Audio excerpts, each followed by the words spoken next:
friends. How you doing? It's just Uncle Larry. Playing through this old, dead clean Gretsch Playboy amp. You ever heard one of those? From the Valco era? Straight in. No trickery. No effects. It's got 3 inputs. Here's the middle channel, the bass, but here's the treble one. Right next door.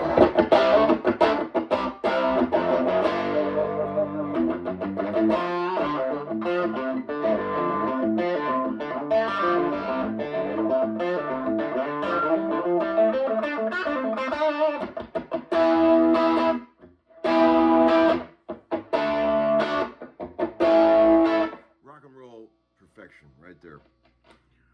Rock and roll perfection. I already have one of these amps. I've got a bunch of this old Gretsch Valco stuff, and I've got that exact amp. This is the cleanest one ever. Ebo worked on it. If anybody wants it out there, I'll make a good deal on it. Email me, Tommy Bukovac.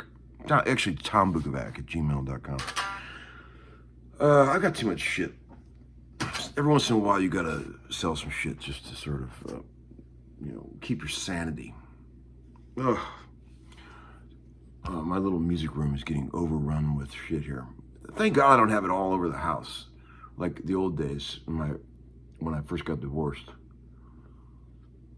That first house I bought was like a bachelor pad / music store.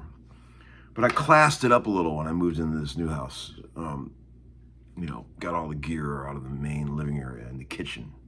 No amps in the kitchen.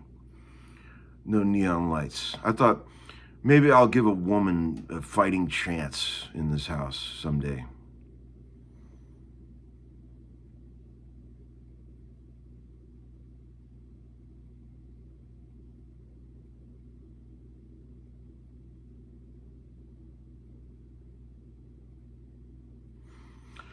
So, I hope everybody's doing great out there. We had another fun gig last night. Really blistering gig last night with the boys. You know, that's the thing about live music that always amazes me. You could get the same group of people together and play the same songs, even in the same venue, on a different night, and it's a totally different experience. You could actually do the exact same set list, and it's like amazing how different one night can be from one to the next. You know, what causes that? What causes? You know, I suppose it's all your head, your mindset, right? You know, like I've had some shows where I walk off stage thinking, God, that was terrible. I played terrible. I couldn't get into it. And then you'll have one of the other band guys walk by and you go, man, that was the best show we've had all tour. And you're like, what? And then sometimes I'll be like the guy who's like, man, that was fucking awesome tonight. And the other guy will be like, I just couldn't get into it tonight, man. You know, but you know those special nights when like the sound is really good, you know, and for me, I might have just the right buzz on, you know, whatever it takes. And you step into the thing, and it's just magic right out of the gate. Last night was one of those nights. I felt like right out of the gate we were cooking. And on those nights, those are the nights where you kind of invent new things. You'll play a song you played 100 times, and then you'll play some new thing somewhere, and you go, man, why the fuck didn't I think of that fucking 20 shows ago? You know, it's amazing, those nights. And then some nights, man, it's like going through the motions and you feel like you can't get off the stage fast enough. It's always been like that. Every gig I've ever been on. But man, those magical nights are really fun. And that's what makes live music so exciting. And I think that stuff translates across, you know, to the crowd. And it may be very subtle, but I think they can pick up on those good nights. Or maybe I just wishfully think they could. Because we all know this sensation too. You know, sometimes you think, man, I'm fucking killing it tonight. This band is smoking. And then you walk off stage and everyone's like, yeah, good show, man. And you're like, that's it? And then other nights when you feel like the band was terrible, you walk up stage and people in the crowd were like, that was fucking awesome, dude. And you're like, what? Did you just see the same show that we just played? It's really weird how all this shit works. It's all just weird mind games and psychology and stuff. But like Boss Man last night, I think he was feeling it last night too. You know, we walked off stage and the first thing he said to me was, man, that was like the best Liza Jane we ever did. And it was smoking. But how many times do you think he's fucking played that song? 8 million? For him to say that, you know? It's crazy. And like when a band gets that tight, like we've been playing so much and these guys are all so damn good. That band is tighter than fish pussy, as we used to say in the old days. Everything is like completely worked out. And man, you know, we only have a couple more shows left.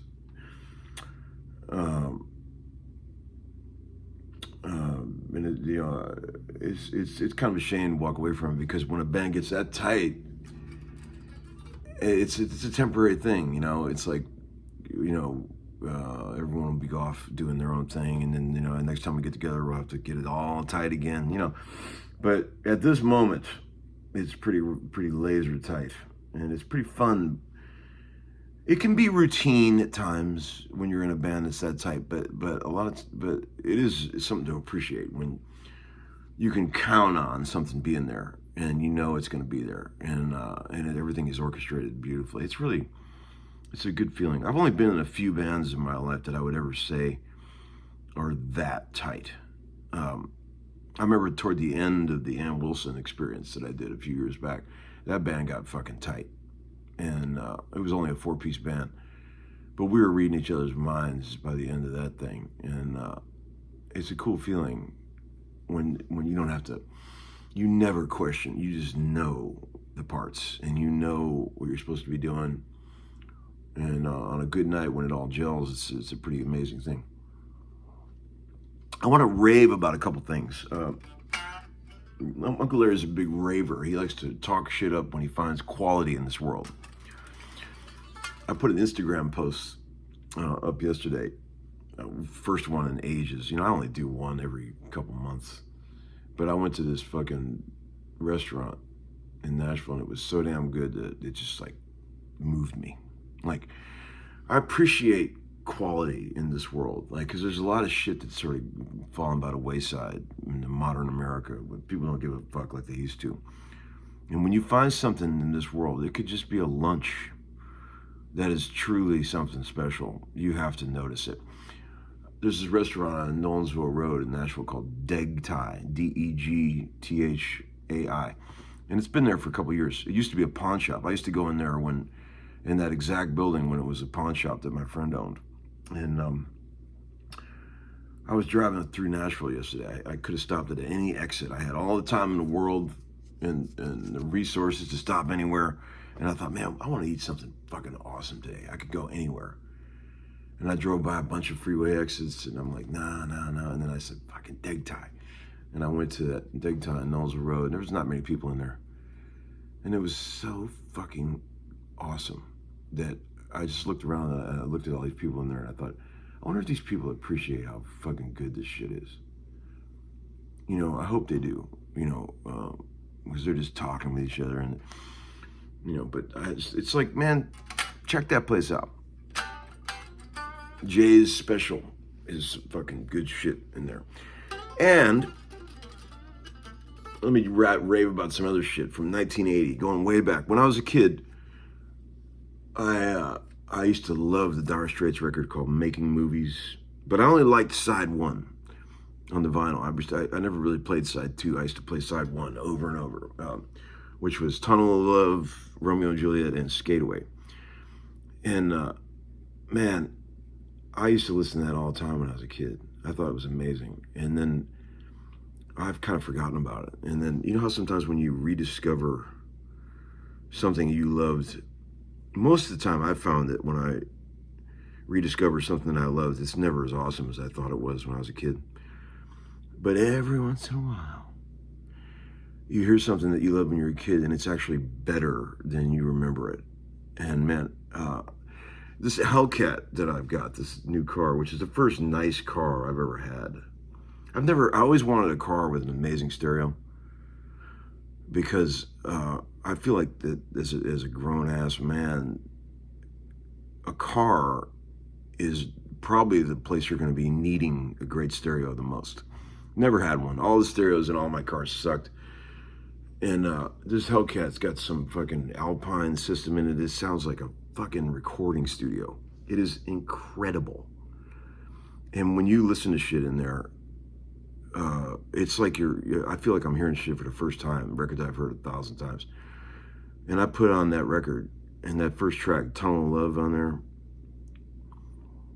it sounds so fucking good. The recording, the fidelity of that record. I was joking around with my buddy John Shanks yesterday in a text thread. I said, if an alien came to Earth and asked me to give it an example of how great analog tape could sound, I would play that track. The drums and the sound of that record, the way it explodes through the speakers, it's fucking awesome. I mean, it's like the third record that they made, and the last record where they really kind of had that original sound, their original, you know, Strats, you know, rock band kind of sound that they had in the early stuff. And Knopfler's fucking vocal on that is so transcendent, and the lyrics are amazing, and it's just incredible. And you know how I've always joked around in the past that Night Moves by Bob Seger has the greatest emotional breakdown in the middle of it, of any song. I've joked about this 1,000 times. The breakdown in the middle of Night Moves, when it gets real soft, and you can hear the tape hiss, and it's so ghostly and awesome. Always been one of my favorite moments in recorded music. The fucking emotional soft breakdown in Tunnel of Love by the Dire Straits is even better than the one in Night Moves. I'm gonna go on record as saying that. It's so fucking intimate and creepy good. It's incredible. If you haven't heard that song, I don't feel bad hyping it as much as I just did, because it's fucking awesome. You can listen to it and you could be like, hell yeah. But listen to it on a good stereo, you know? I mean, how many of us really do that anymore? I mean, everyone's listening to shit on their phone. Even I do that.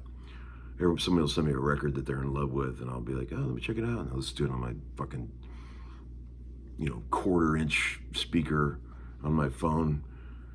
And it's not really doing anything any justice, you know. I think the amazing stereo in that car was an actual side effect. I didn't realize how badly I needed that in my life. I was just buying it because it was 700 horsepower, and I just wanted to have some eyeball flattening acceleration. But having a stereo like that is actually really fucking amazing. And I mean, think about this. How much time we got left in this world? If we're gonna listen to music, let's fucking listen to it on a fucking badass stereo. And the only thing better than listening to it on a badass stereo is when you're listening to a song on a badass stereo and you can hear a 700 horsepower supercharger open up behind it. That's pretty cool too. But yeah, highly recommend it if anybody's considering buying a new car that's got a really nice stereo in it. At this age, it's more important than you think it is. That was a lesson I recently learned myself. Yeah, so that's it. Just checking in real quick. God, this got long. I can't believe it's already 20 minutes. I haven't even started. There was all kinds of shit I was going to talk about, but now it's too long. Anyway, I'll see you tonight if you're coming to the Ryman gig, and hope you're enjoying your weekend.